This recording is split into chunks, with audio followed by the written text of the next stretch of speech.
샬롬 반갑습니다. 오늘 우리가 함께 살펴볼 말씀은 예레미야 7장 말씀입니다. 오늘 이 본문은 예레미야가 이 성전 문 앞에서 선포한 그 설교의 마지막 부분이 되겠습니다. 이 당시 유다 백성들은 이 성전에 나와서 예배를 드리곤 있었지만 하나님께서 그 예배를 기뻐하지 않으셨습니다. 그 이유가 오늘 본문 16절에 잘 나옵니다. 함께 읽겠습니다. 그런즉 너는 이 백성을 위하여 기도하지 말라. 그들을 위하여 부르짖어 구하지 말라. 내게 간구하지 말라. 내가 내게서 듣지 아니하리라. 매우 충격적인 말씀이죠. 이 선지자의 중요한 사명 중에 하나가 바로 백성들을 위해서 기도하는 일인데, 이 하나님께서 예레미야에게 그들을 위해서 기도하지 말라고 하십니다. 부르짖지도 말고 간구하지도 말라고 말씀하시죠. 그만큼 이 유다의 죄가 크고 하나님의 인내도 한계에 다다른 것입니다. 그렇다면 유다는 도대체 어떤 죄를 범했길래 하나님께서 이렇게 화가 나셨는지 우리 17절과 18절 우리 함께 읽겠습니다. 너는 그들이 유다 성읍들과 예루살렘 거리에서 행하는 일을 보지 못하느냐. 자식들은 나무를 줍고 아버지들은 불을 피우며 부녀들은 가루를 반죽하여 하늘의 여왕을 위하여 과자를 만들며 그들이 또 다른 신들에게 전제를 부음으로 나의 노를 일으키느니라. 이 하나님께서 예레미야에게 이 유다 백성의 모습을 직접 보라고 하시는데, 아이들은 나무를 줍고 또 아버지는 불을 피우고 여인들을 반죽을 하고 있습니다. 어찌 보면 평범한 가정의 모습처럼 보이기도 하죠.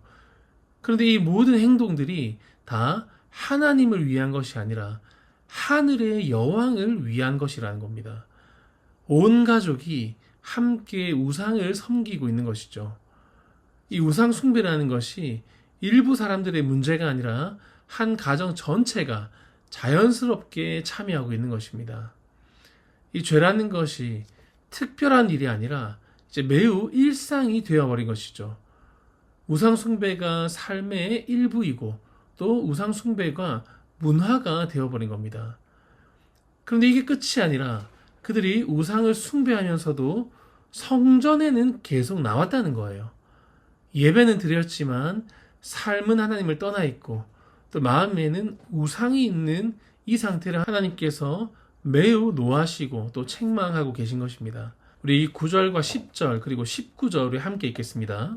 너희가 도둑질하며 살인하며 간음하며 거짓 맹세하며 바알에게 분향하며 너희가 알지 못하는 다른 신들을 따르면서 내 이름으로 일컬음 받는 이 집에 들어와서 내 앞에 서서 말하기를 우리가 구원을 얻었나이다 하느냐. 이는 이 모든 가증한 일을 행하려 함이로다. 19절입니다. 여호와의 말씀이니라. 그들이 나를 경노하게 함이냐. 자기 얼굴에 부끄러움을 자취함이 아니냐. 사람이 우상을 섬긴다고 해서 하나님께 손해가 생기는 것이 아닙니다. 사람이 우상을 섬긴다고 해서 하나님께 피해가 가는 게 아니에요. 하나님과 우상을 함께 섬기면 결국 망하는 건 자기 자신입니다. 그리고 그 영향은 결코 개인에게서 그치지 않고 공동체까지 퍼져나갑니다. 우리 20절 함께 읽겠습니다. 그러므로 주 여호와께서 이와 같이 말씀하시니라. 보라, 나의 진노와 분노를 이곳과 사람과 짐승과 들나무와 땅의 소산에 부으리니 불같이 살라지고 꺼지지 아니하리라 하시니라. 이 하나님의 심판이 선포되는 말씀인데, 죄를 지은 당사자뿐만 아니라 땅과 나무와 짐승까지 심판을 받게 될 것이라는 거죠. 이 죄악된 마음을 품은 이 한 개인을 그냥 방치를 하면 기필코 그 한 사람으로 인해서 공동체 전체가 죄에 빠져서 무너지게 됩니다.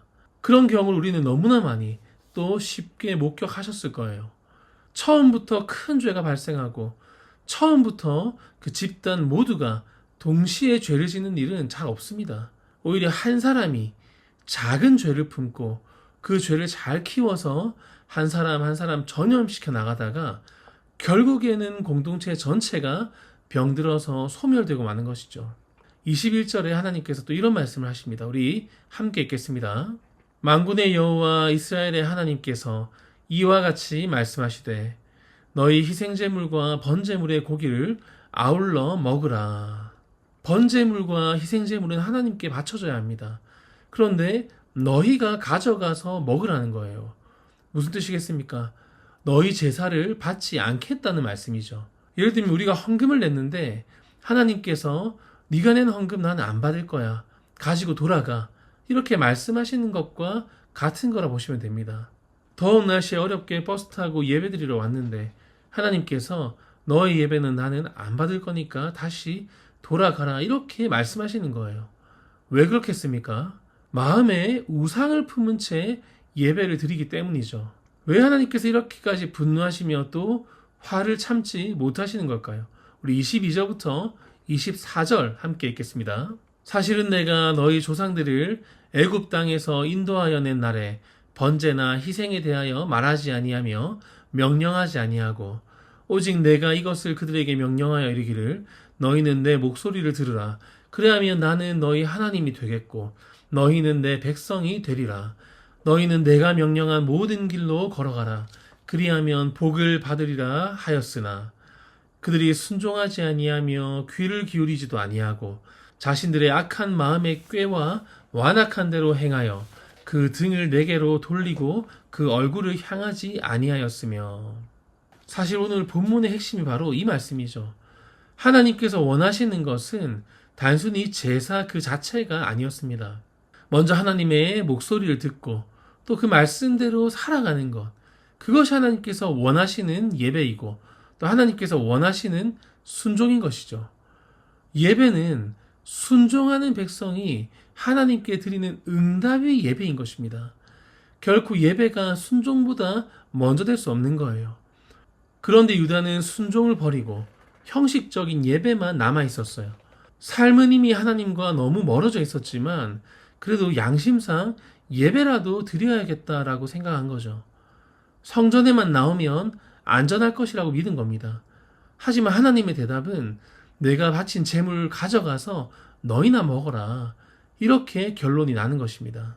우리 24절 한 번 더 읽겠습니다. 그들이 순종하지 아니하며 귀를 기울이지도 아니하고 자신들의 악한 마음의 꾀와 완악한 대로 행하여 그 등을 내게로 돌리고 그 얼굴을 향하지 아니하였으며. 오늘 하나님께서는 우리에게도 동일하게 말씀하십니다. 내 목소리를 제발 들어주고 내게 얼굴을 돌려서 나를 바라보아라. 우리의 인생의 성공과 실패는 우리가 하나님의 살아계심을 얼마나 강하게 인식하는가에 달려있는 것입니다. 하나님의 살아계심을 살떨리도록 실감나게 느끼며 살아가는 사람은 감히 그 마음에 우상을 품은 채 예배에 나올 수 없습니다. 하나님의 불같은 눈이 너무나 뜨거워서 홀로 있을 때에도 몸가짐과 마음가짐을 거룩하게 하지 않고는 안 되는 것이죠.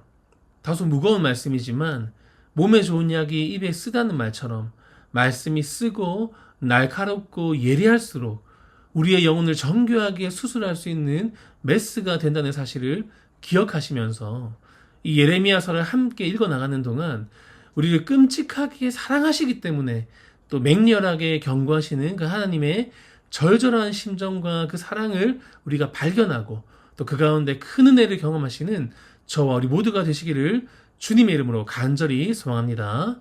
아멘. 기도하겠습니다.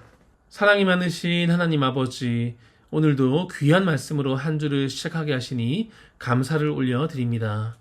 말씀에 우리를 비춰볼 때에 마음 한구석 어딘가에 하나님이 아닌 어떤 우상을 두고 있지는 않았는지 돌아봅니다.